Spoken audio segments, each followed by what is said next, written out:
क्या होता है जब यादें सिर्फ खुशी नहीं बल्कि दर्द, गुस्सा और खौफ भी अपने साथ ले आती हैं। कभी कभी एक पुराना घर सिर्फ एक पुराना घर नहीं होता, वो एक बंद दरवाजा होता है जिसमें छुपाए गए कुछ भयंकर राज होते हैं जो वक्त के साथ और गहरे हो जाते हैं। घर की हर दीवार, हर कोने में कुछ अधूरी कहानियां छुपी होती हैं जो कभी किसी को पता नहीं चलती, और जब आप उन्हीं यादों के बीच वापस लौट कर जाते हैं तो क्या आप उनसे भाग पाते हैं? रोहन और काव्या की ये कहानी सुन के आपको भी यकीन नहीं होगा कि एक भाई बहन का रिश्ता ऐसा मोड़ ले सकता है। डोंट मिस डर की इस नई दुनिया में आपका स्वागत है। रोहन एक 32 साल का आर्किटेक्ट, काफी इंट्रोवर्ट और सेंसिटिव इंसान था। ने 5 साल पहले अपनी छोटी बहन काव्या को एक ट्रेजिक एक्सीडेंट में खो दिया था।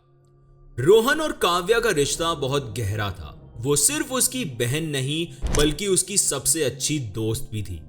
काव्या की मौत के बाद रोहन कभी अपने उस पुराने घर में नहीं गया। जब कभी उसका वहां जाने का मन भी करता तो किसी ना किसी वजह से वो वहां नहीं जा पाता था। वो घर उन दोनों की यादों से भरा हुआ था, लेकिन अब बीते दुख और गिल्ट का बोझ रोहन को उस घर की तरफ खींच रहा था।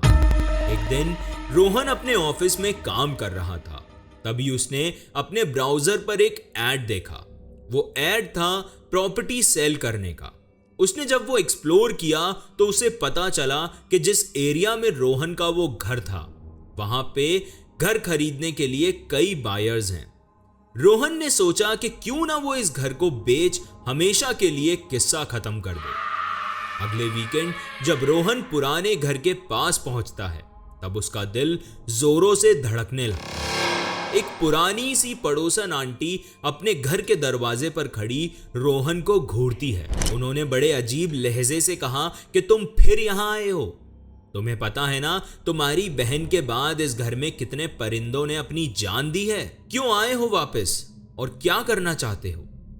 रोहन उनकी ये बात सुन के थोड़ा हिल गया, लेकिन उसने अपने डर को दबाया और घर के अंदर गया।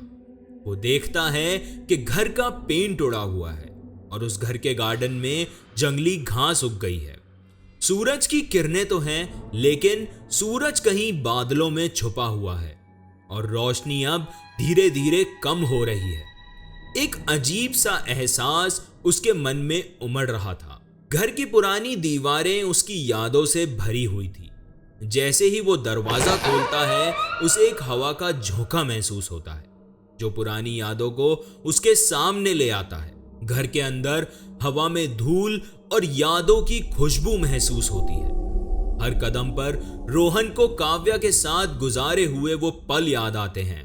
वो लिविंग रूम में जाता है और उसकी नजर उस पुराने सोफे पर पड़ती है जहां काव्या और वो अक्सर बैठ के बातें करते थे। एक पुरानी मेमोरी जैसे दिमाग में आती है। काव्या हमेशा उसे कहती थी, भाई कभी भी गिव अप मत करना। जब वो अपने एग्जाम या करियर को लेकर परेशान होता था। उसकी वो हंसी और उसका वो साथ आज भी उस रूम में गूंजता हुआ महसूस होता है। वो मेमोरी उसके दिल में एक खुशी और एक दर्द दोनों छोड़ जाती है और देखता है कि काव्या का फेवरेट खिलौना अभी भी उस सोफे पर पड़ा हुआ है, जिसे देखकर उसके दिल में एक थोड़ा सा दर्द होता है। घर की हर चीज, हर कमरा उसे उसके बीते हुए दुख की तरफ धकेल रहा था। रोहन काव्या के कमरे की तरफ बढ़ता है। उसे हल्की हल्की फिजा में उसके नाम की आवाज सुनाई देती है, जैसे कोई धीरे से उसका नाम पुकार रहा हो। वो रुककर आसपास देखता है, लेकिन वहां कोई नहीं होता। उसका दिल एक अजीब सी घबराहट से भर जाता है और उसे लगता है कि जैसे घर की दीवारें उसे कुछ कहना चाहती हैं। फिर रोहन को काव्या की एक डायरी मिलती है जो उसे उसके सपने और ख्वाहिशों से भरी हुई थी। डायरी का आखिरी पेज, जिसमें काव्या की मौत से 2 दिन पहले की डेट लिखी हुई थी। वो तारीख रोहन का पूरा ध्यान उस पन्ने पर खींच लेती है। रोहन को एक पुराना सा फोल्डेड लेटर मिलता है उस लेटर में काव्या ने कुछ आधे टूटे अक्षरों में लिखा हुआ था, जैसे उसे बहुत जल्दी थी। रोहन भाई, मुझे लगता है यहाँ कुछ तो गलत हो रहा है। एक अजीब सा अंधेरा है जो मुझे घेरे जा रहा है। ये लाइंस पढ़ के रोहन का दिल एक अजीब सी गिल्ट और कंफ्यूजन से भर जाता है। उसके मन में ये सवाल बढ़ने लगता है कि क्या वो उसे बचा सकता था। रोहन की आंखों में आंसू होते हैं और दिल में एक डर। वो सोचता है कि क्या काव्या को कुछ पता था। रोहन जैसे ही काव्या के कमरे से निकलता है, उसे फ्लोर पर कुछ आधे डस्टी फुटस्टेप दिखते हैं जो बेसमेंट की तरफ जा रहे थे। रोहन अपने मन में यह सोचता है कि ये फुटस्टेप यहां कैसे आए। घर तो इतने सालों से बंद है। उसका दिमाग चक्कर खा जाता है, लेकिन उसे फील होता है कि नीचे बेसमेंट में कोई है। वो एक अजीब डर और क्यूरोसिटी के साथ बेसमेंट की तरफ बढ़ता है। उसे छोटी सी हंसी सुनाई देती है, जैसे काव्या उसे बुलाने की कोशिश कर रही हो। रोहन का दिल तेजी से धड़कता है। अचानक वो एक छोटी लड़की की शैडो देखता है जो हॉल से गुजर रही है और वो उसे बेसमेंट की तरफ ले जाती है, एक ऐसी जगह जहां जाने से वो हमेशा डरते थे। रोहन उसके पीछे जाता है, जैसे कोई अनजानी शक्ति उसे खींच रही हो। बेसमेंट में रोहन को पुरानी यादों से भरे बॉक्सेस मिलते हैं, पर एक बॉक्स उसका ध्यान अपनी तरफ खींच लेता है। काव्या की ड्राइंग से सजा हुआ।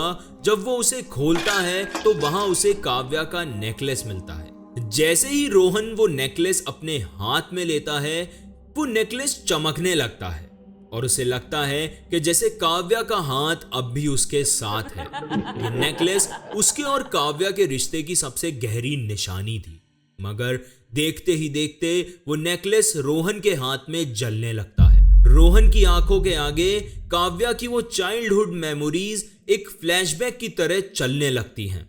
घर के कुछ पुराने स्केचेस, काव्या का वो तकियों से बना आर्ट स्टूडियो, खून से रंगी हुई पेंटिंग्स रोहन की आंखों के सामने एक हकीकत बनके चल रहा था। रोहन को एहसास होता है कि काव्या की स्पिरिट उसके सामने आई है। उसके चेहरे पर उदासी और आंखों में एक अजीब सी रोशनी थी। वो एक हाथ से इशारा करती है, जैसे कुछ जरूरी बात कहना चाहती हो। रोहन धड़कते दिल से उसकी तरफ बढ़ता है, पर जैसे ही वो पास आता है, काव्या का चेहरा अचानक बदल जाता है। उसकी आंखों में गुस्से और दर्द का एक समंदर भर आता है। काव्या एक झटके में रोहन का गला कस लेती है। उसकी ठंडी पैनी उंगलियों की ग्रिप इतनी मजबूत थी कि रोहन हिल भी नहीं सकता था। धीरे से काव्या के होंठ हिलते हैं और वो गुस्से भरी आवाज में कहती है, अगर मेरा इशारा समझ लेता तो आज शायद मैं जिंदा होती, लेकिन तुझे तो हमेशा से ही अपने काम से मतलब था। तूने मुझे सुना ही कब था? रोहन की आंखों में आंसू भर आते हैं और उसके गले से एक भी शब्द बाहर नहीं आता, पर काव्या उसका गला दबाती चली जाती है। अब तेरी इस दुनिया में कोई जगह नहीं है रोहन। और उस रात उस पुराने घर के बेसमेंट में काव्या की भटकती रूह रोहन को उसी के ख्यालों की गहराई में ले जाती है। बस एक छोटी हल्की हंसी हवा में गूंजती है, जैसे काव्या इस मौत का बरसों से इंतजार कर रही हो। कहानी में यहां तक पहुंचने के बाद आप सोच रहे होंगे कि आखिर काव्या की मौत कैसे हुई। इस बार मैं आपको सस्पेंस में नहीं छोड़ूंगा। रोहन को उस रात का सच कभी समझ ही नहीं आया। काव्या की मौत एक एक्सीडेंट नहीं थी, बल्कि एक हादसा था जो खुद उसके हाथों से हुआ था। काव्या जो हमेशा अपने सपनों में खोई रहती थी, अपने भाई से कभी अपने असली जज्बात नहीं कह पाई थी। उसने कई बार अपनी बेचैनी का जिक्र करने की कोशिश की थी, पर रोहन की दुनिया में वो हमेशा इनविजिबल थी।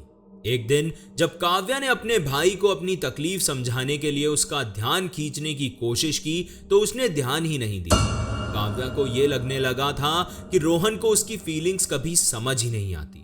वो खुद को उस अंधेरे में छुपकर हर रात कोसने लगी और और एक दिन उसने न जाने कौन से इंजेक्शंस अपनी बॉडी में लगाए और उसके बाद वो अपने बेड पर लेटे लेटे हमेशा के लिए सो गई, जिसे उसकी फैमिली ने एक एक्सीडेंट समझ लिया। पर ये एक ऐसी छुपाई हुई सच्चाई थी जो काव्या की रूह को कबूल नहीं हुई और उसने रोहन को मौत के घाट उतारकर न जाने क्या करने की कोशिश की। क्या अगर रोहन काव्या के इस मैसेज को समझ पाता तो क्या आज रोहन और काव्या दोनों जिंदा होते?